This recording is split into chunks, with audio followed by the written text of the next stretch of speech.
Morning, Super Nerd Friends. It is Thursday, which means it is my day again, and I have a surprise. I got new glasses, ta-da! Yeah, that was my really dorky intro about my glasses. How do you like them? I think they're pretty awesome. I kind of feel like I'm wearing costume glasses, but in the best way possible. I'm still doing phone vlogs because my computer has decided that sound is not important in video recording. I'm not really sure why. I'm gonna restart it and then maybe see if that helps. And if not, I guess I'll Google what's going on with my Mac. But, you know, it's not that big of a deal. I still have the ability to record. And yeah, so we'll just be on the phone.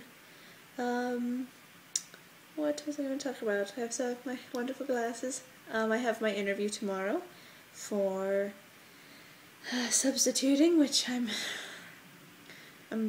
actually fairly nervous about. I can't help it. Like, I'm always nervous for interviews. I feel like that's normal. So yeah, we'll see how that goes.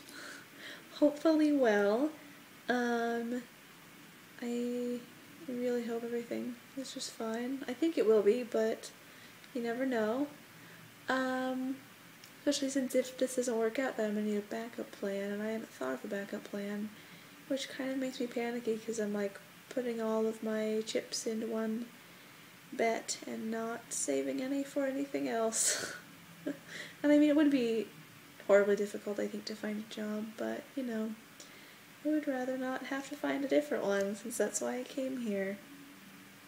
And I don't really want to move back home. Besides that, not a lot going on. I'm excited for book club, which has been resurrected, which is great.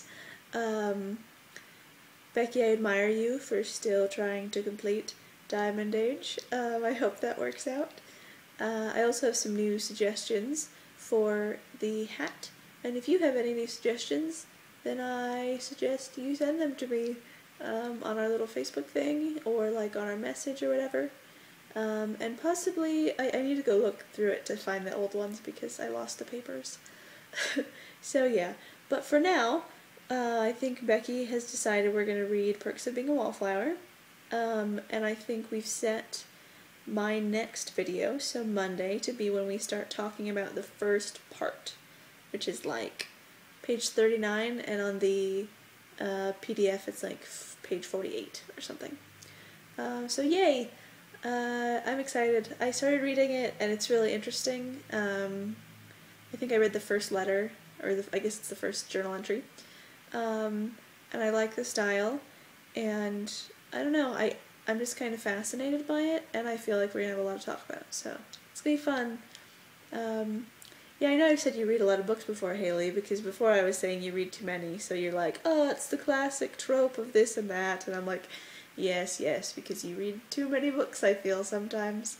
I thought that wasn't possible, but now I feel like, you know, you go from enjoying them to analyzing them, or scrutinizing, I guess is a better word.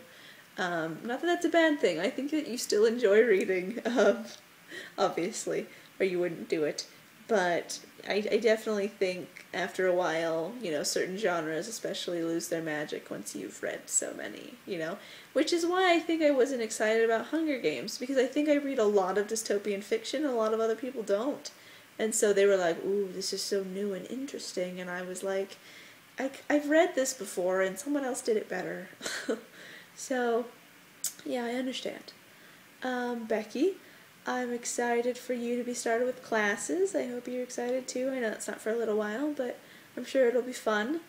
I decided to write my paper about feminism and comic books in the Silver Age, which is part of my paper, but probably the part that I least developed and had the least time for.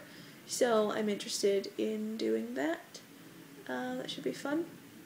And yeah, I mean, I was talking to Becky about this because I'm supposed to answer questions like what is lacking, what is unknown, or who is benefiting from there being a solution. And there's another one that I don't remember.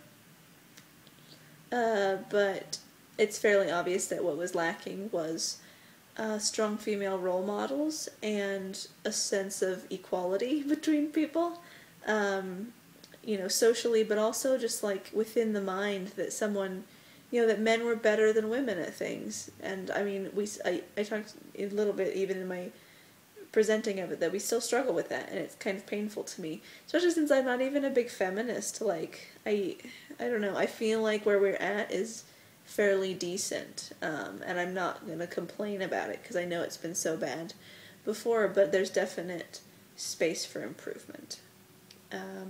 I also have been watching, Philip DeFranco has been at the NRC, or RNC, sorry, the Republican National Convention, which is really cool because I didn't really understand it before, I think, when I was a kid. So now I'm interested in it. And yeah, it just makes me realize that I do actually kind of want to vote. I just have no idea who I want to vote for. Like every time I learn, like the more that I learn, the less I know who I'd vote for, which I guess is a good thing in a way, that I'm learning and understanding, but it's also kind of frustrating. But I'm glad I'm more informed politically. I feel like that is an important part of my education that I was deeply lacking and that I still am very lacking in. So hopefully I will come out of this presidential race more knowledgeable, if nothing else. If not a voter, which I'm still not sure that I want to be. I don't know. It's very complicated for me. But yeah, I don't have anything else to say. I hope you guys are doing great. I love your videos, so keep them coming. And I will tell you how my interview went probably before my next video. But I'm looking forward to talking about perks of being a wallflower. Bye. Love you. Bye.